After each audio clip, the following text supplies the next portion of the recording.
On the east coast of Canada, tucked away off the shores of Nova Scotia and New Brunswick, is a small province called Prince Edward Island.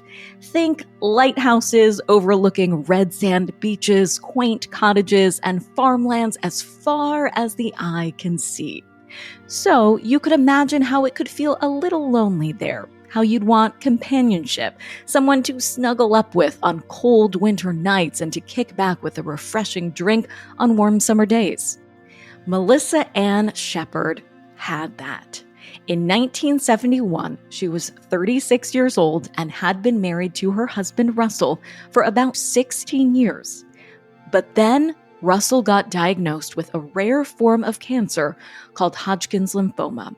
He was too sick to work, and the bills started adding up. That's when Melissa reportedly began writing fraudulent checks just to get by. But she wasn't exactly a criminal mastermind, and eventually Melissa got caught. She was convicted on 30 counts of fraud, forgery, and impersonation, and ended up serving 5 years behind bars.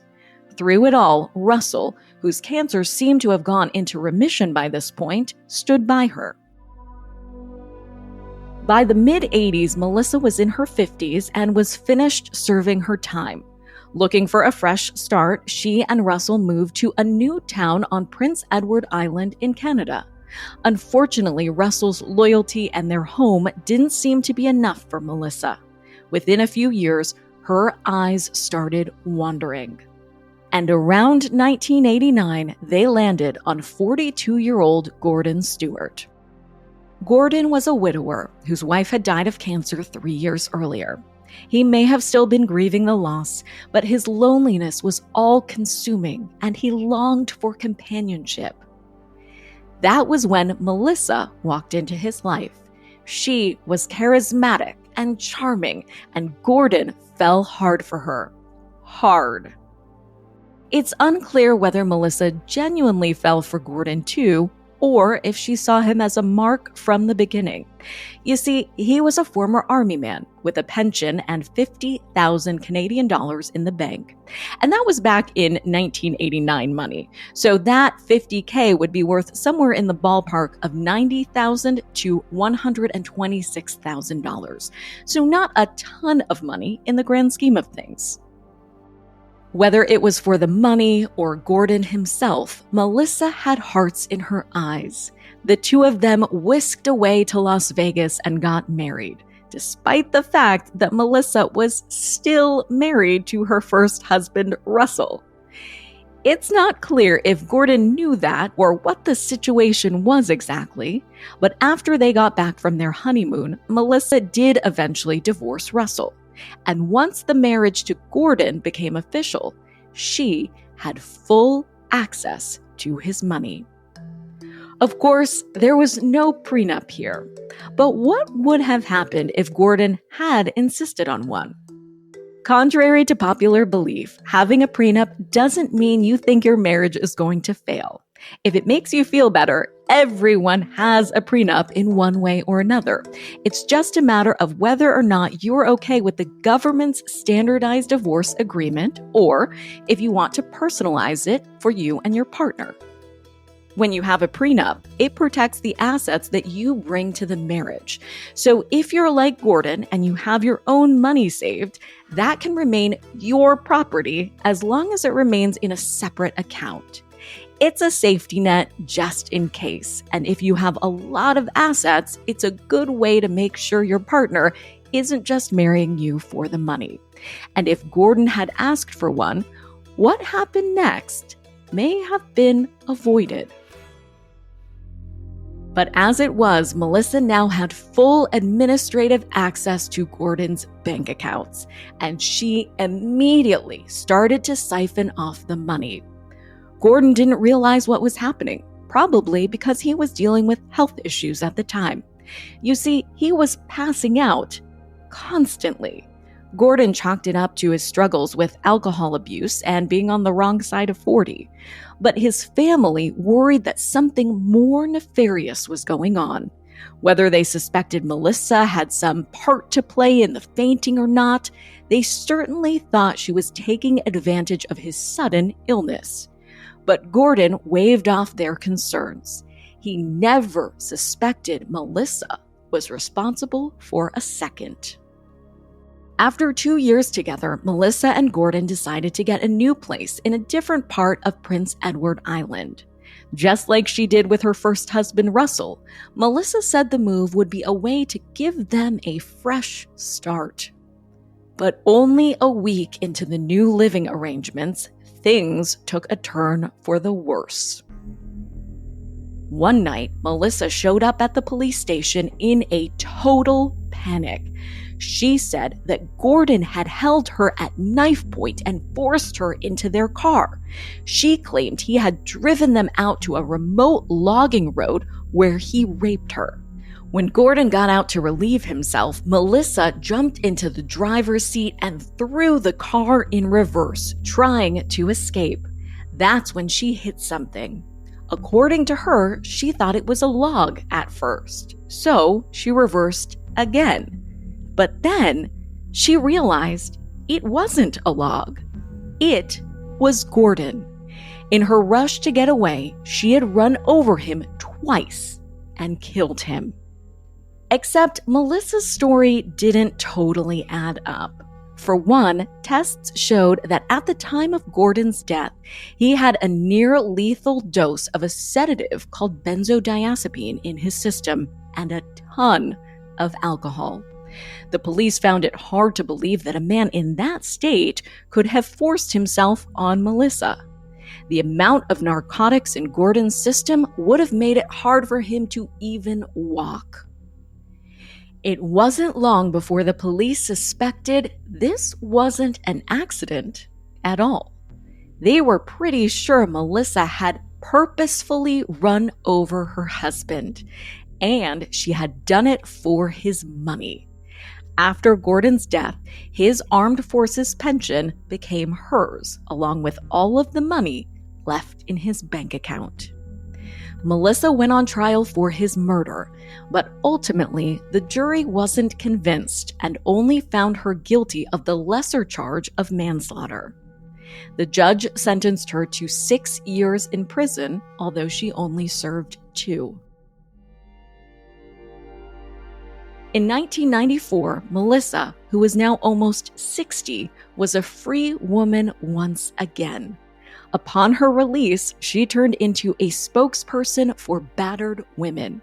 She actually went all over Canada giving speeches about defending herself as the victim of an abuser, and she became a familiar face for the cause. After a few years, Melissa pulled back from her work as an activist and left Canada entirely to relocate to Florida.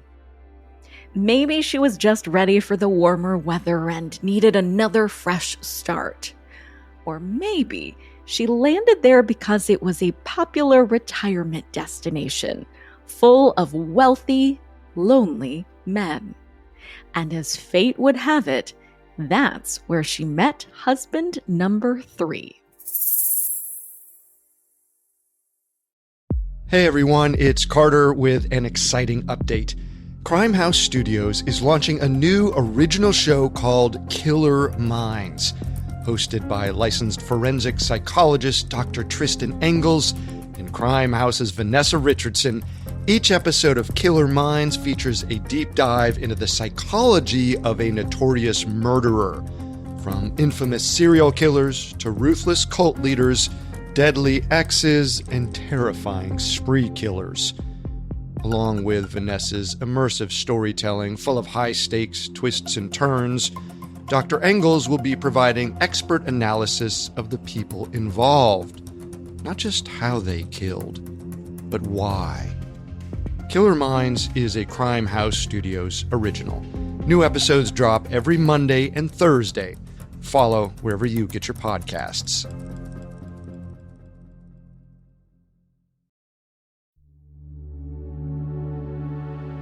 It was now 2001, and 66-year-old Melissa Ann Shepard sat in the pews of a Florida church. That's where she first caught sight of Robert Friedrich. Robert was an engineer and a retired widower and a devout Christian in his 80s. Melissa immediately locked onto him. After the service, she wrote him a letter saying that God himself had told her they belonged together.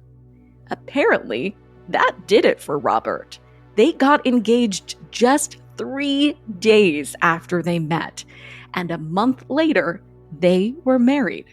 They soon set off on a 5-month honeymoon that culminated in a luxury cruise around the Caribbean, all paid for with Robert's life savings of approximately $250,000. Naturally, Robert's family was skeptical of this new woman in his life, and the sudden marriage and expensive honeymoon weren't the only shady things going on. All of a sudden, Robert was falling down all of the time and ending up in the hospital. That just didn't sound like him, especially because whenever he visited his kids, he was the same old Robert, a robust, healthy guy in his 80s who still had his wits about him.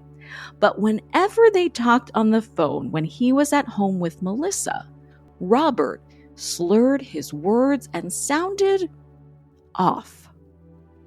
Robert's family knew they had to do something before it was too late.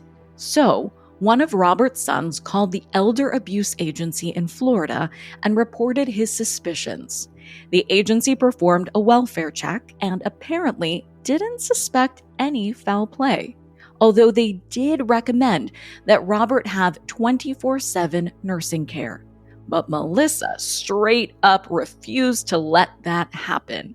She also threatened to sue the agency that had made the recommendation, so they backed off and they didn't follow up. All of this made Robert's family even more convinced Melissa was responsible for making him sick. But before they could figure out how she was doing that, one of Robert's sons received a voicemail. It was from Melissa.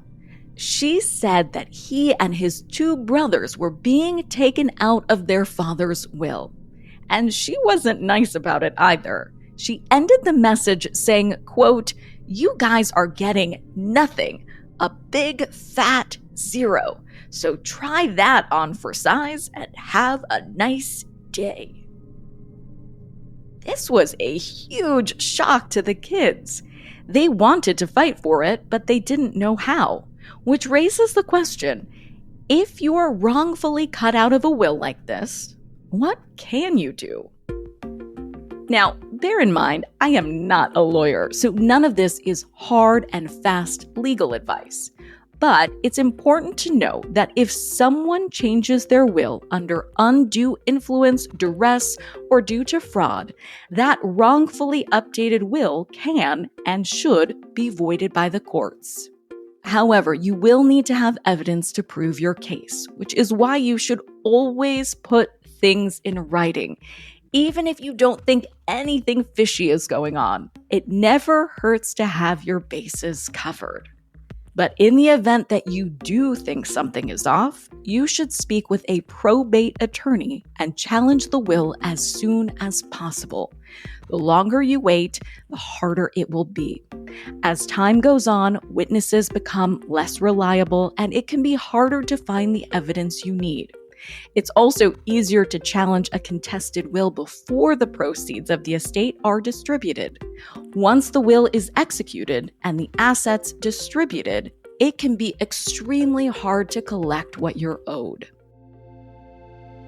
Unfortunately for Robert's sons, they didn't contest the new will Melissa had urged Robert to sign, and it wasn't long before she got what she wanted. Less than 18 months after Melissa and Robert got married, he died from cardiac arrest. But Robert's sons were not buying it. They filed a criminal complaint accusing Melissa of overdosing their father's prescription medication. But they couldn't sufficiently prove it, and she was never charged. Once again, Melissa was down a husband and flush with cash. As Robert's wife and next of kin, she had control over all his finances and was presumably the sole beneficiary of his will at this point. Before anyone could try and stop her, she sold his house, collected some insurance money, and ended up pocketing about $100,000 when all was said and done. Then, Melissa went back to Prince Edward Island in Canada. With Robert's money in hand, she now collected around $250,000 from her deceased partners, not to mention all of the money she'd persuaded them to spend on her while they were together. But it still wasn't enough. To find her next victim, now 69-year-old Melissa turned to an entirely new dating pool: the internet. And at the end of 2004, just a little over 2 years after Robert died, Melissa found the online dating profile of 73-year-old Alex Strategos. She started messaging him, and before long, they decided to meet in person. Alex lived back in Florida, the very place Melissa had just left behind. But she saw something in him that made the travel worth it. So she made the long drive south and met Alex for a dinner date. When he asked her where she was staying, she admitted that she didn't have anywhere picked out yet. In that case, he said, why didn't she stay the night with him? Melissa didn't need to be asked twice. They went back to his place, and in the middle of the night, Alex got up to use the bathroom. When he did, he felt dizzy. He stumbled. Then he passed out. Melissa called 911 for help, and the ambulance quickly arrived to whisk Alex to a local hospital. By the time he was discharged, Melissa had already moved into his house to care for him. This was even faster than her last 2 relationships. Alex's son, Dean, certainly thought it was way too much too soon, but he also knew his dad couldn't live by himself. Still, Alex was a grown man who could make his own choices, and he seemed to genuinely like Melissa. Dean told himself that maybe it would all be fine. Unfortunately, Alex kept falling and passing out. He ended up back in the hospital 8 times over the next 2 months. Eventually, it got so bad that he became wheelchair-bound and ended up in a nursing home, possibly at Melissa's suggestion. Now, Dean was even more powerless to help his dad because Melissa had convinced Alex to give her power of attorney. That meant that she was in complete control of his assets. She could sell his condo, shut down his bank accounts, change his will, anything. Melissa swore that she was only doing it to help Alex out while he recuperated, but Dean saw right through her. He told his friends what was going on, and they helped him get in touch with a detective. When the detective started looking into things, he realized that Melissa had drained about $18,000 from Alex's bank accounts. It was nearly everything he had. The detective also dug into Melissa's background and found that she had more than 30 fraud convictions, plus various aliases, and she had multiple husbands who died under mysterious circumstances. At the same time, Dean went to the hospital and asked to see his dad's medical records. Surprise, surprise, Alex had tested positive for tranquilizers. Benzodiazepine, to be exact. The same drug found in Melissa's second husband after his death. All of that painted a not-so-savory picture. The detective brought Melissa in for questioning, while other officers searched Alex's condo for evidence of foul play. Sure enough, they found bags of different pills along with messages on Melissa's computer to several other men. She already had new dates lined up, presumably to find her next victim. Thankfully, the authorities put those plans on hold.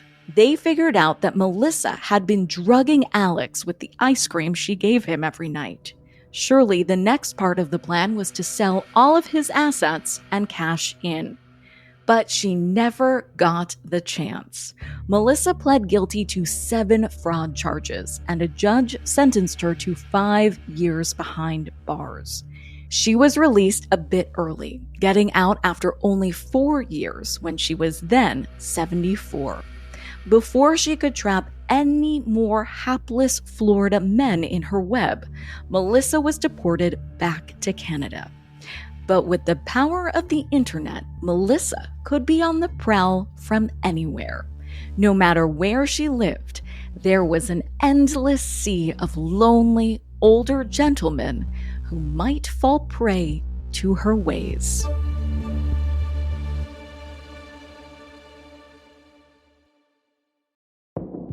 Whenever a homicide happens, 2 questions immediately come to mind. Who did this and why? And sometimes the answer to those questions can be found in the where the crime happened. I'm journalist Sloan Glass, and I host the new podcast, American Homicide. Each week, we'll explore some of this country's most infamous and mysterious murders. And you'll learn how the location of the crime became a character in the story. On American Homicide, we'll go coast to coast and visit places like the wide-open New Mexico desert, the swampy Louisiana bayou, and the frozen Alaska wilderness. And we'll learn how each region of the country holds deadly secrets. So join me, Sloan Glass, on the new true crime podcast, American Homicide. Listen to American Homicide on the iHeartRadio app, Apple Podcasts, or wherever you get your podcasts.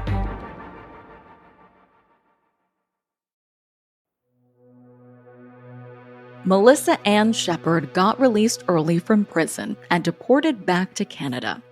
3 years later, in 2012, she was living in a retirement community in the province of Nova Scotia. She was leading a quiet existence until one day when a new tenant moved in 4 doors down. His name was Fred Weeks. He was 75 years old, and he'd just lost his wife the year before. Melissa was nothing if not a good neighbor. She went over to Fred's place to say hello. She said she had heard he was lonely and that she was lonely too. And wouldn't you know it, they hit it off. It wasn't long before wedding bells were ringing again. Melissa and Fred had a civil union ceremony in his living room, and for those in attendance, the two appeared genuinely happy. Of course, Fred had no idea about Melissa's past. She just seemed like the nice woman from down the street. After the ceremony, the two lovebirds headed off on a ferry ride to Newfoundland for their honeymoon. And then, Fred started feeling under the weather. He had trouble driving, getting a little hazy and forgetful. It got so bad, he couldn't even remember how to start the car at one point. Things got worse from there. He couldn't manage to put on his own shoes, and eventually he needed the assistance of a wheelchair. Things came to a head when they returned to Nova Scotia and checked in at a bed and breakfast. They retreated to their room, where Fred vomited all night long. The B&B's owner got worried, so she went to their room to see if there was something she could do to help. Melissa answered the door and said they both had been sick all night long. But Fred was the only one who looked ill. The next day, Fred fell out of bed and hit the floor so hard he needed to go to the hospital. But when the B&B's owner offered to call an ambulance, Melissa waved her off. She wanted to finish eating her breakfast first. Once she was done, Melissa agreed to take Fred to the hospital. And even when she did, she lied about his health conditions and told doctors that she was his only family, even though Fred had 6 adult children. The staff took Melissa at her word and tried to figure out what was wrong with Fred. At some point, they ran a toxicology report. And yep, you guessed it. His body had near lethal levels of benzodiazepine. Once again, Melissa had been spiking Fred's food, although this time it had been coffee instead of ice cream. The hospital staff immediately called the police, and it didn't take long for the authorities to discover Melissa's rap sheet. Given her long and sordid history, they quickly charged her with attempted murder. But even with Melissa's clear pattern of behavior and the presence of tranquilizers in Fred's bloodstream, there still wasn't enough evidence for the murder charge to stick. It was lessened to an act of distributing a noxious substance. Melissa pled guilty. At her sentencing, the judge told the court that anyone in contact with Melissa should be careful, that her history showed she would, in all likelihood, try something like this again. Still, the judge only sentenced Melissa to 3 years, yet another light punishment, considering the maximum sentence could have been up to 14 years. This time, at least, she did actually serve the whole sentence.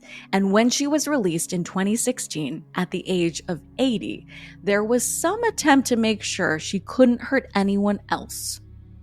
There was a whole host of conditions for her release. She had to tell authorities about any future romantic encounters so those men could be warned of her history. She had to keep the police informed about any changes to her appearance or living situation. And she was banned from using the internet point blank. Authorities also issued a warning to the community, cautioning that a high-risk offender was being released back into the community. But would that actually help? As with any crime, and one of the reasons I'm doing this show, awareness is the first step to avoid becoming a victim of a financial crime. And this only becomes more important as internet scams become more sophisticated. Our spam filters are pretty good at catching the obvious ones. But what about when you get an email that looks like it's from your bank asking you to verify a purchase?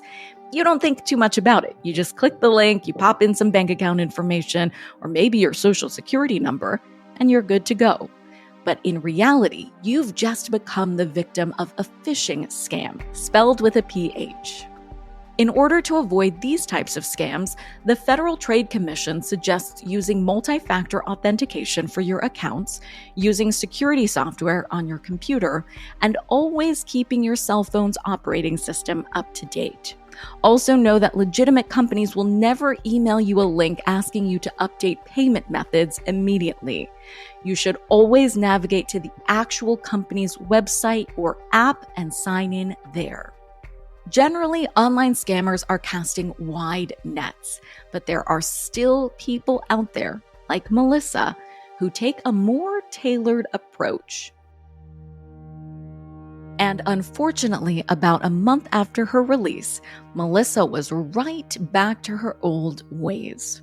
She went to a public library where she sat down at a computer, logged in, and booted up the internet in direct violation of her release terms.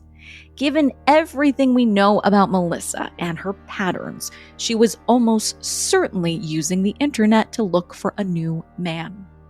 Thankfully, Melissa got caught before she could sink her teeth into anyone else. She was immediately rearrested and given a court date for the following month. But for unknown reasons, the latest round of charges against Melissa got dropped. Her 2 living victims disagreed with the decision. Both Alex Strategos and Fred Weeks thought she should be back in prison, safely away from potential murder victims. But then there's the question, was she actually trying to kill anyone? Melissa's former lawyer doesn't think so. He said that his client was undoubtedly guilty of drugging her partners, but he didn't think she actually had the intention of killing them.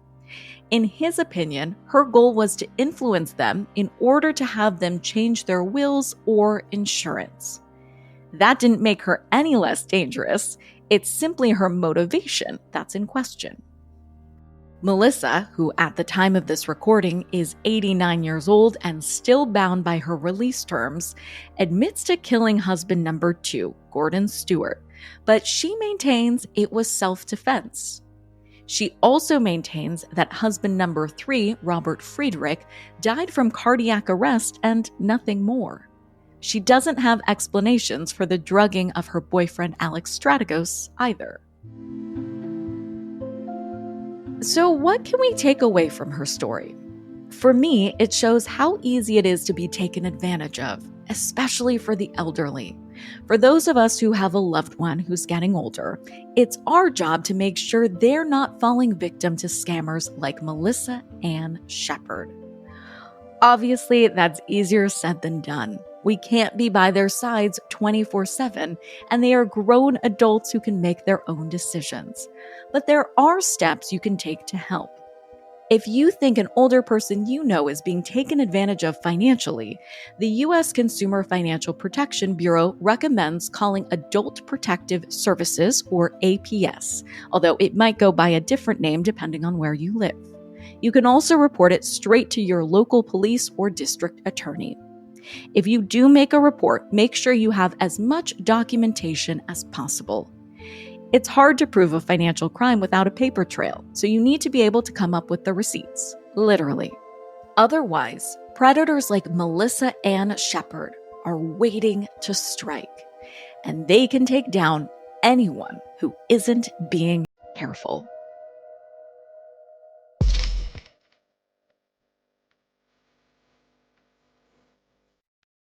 Thank you so much for listening. I'm your host, Nicole Lappin. Come back next time as I take you through another wild story and offer you some advice along the way.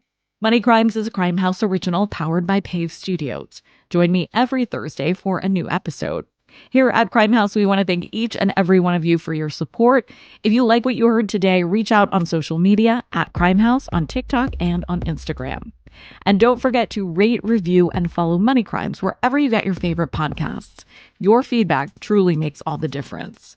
And for ad-free and early access to Money Crimes, plus exciting bonus content, subscribe to Crime House Plus on Apple Podcasts. Money Crimes is hosted by me, Nicole Lappin, and is a Crime House original powered by Pave Studios. It is executive produced by Max Cutler. This episode of Money Crimes was produced and directed by Ron Shapiro, written by Alex Burns, edited by Alex Benedon, fact-checked by Sheila Patterson, and included production assistance from Sarah Carroll.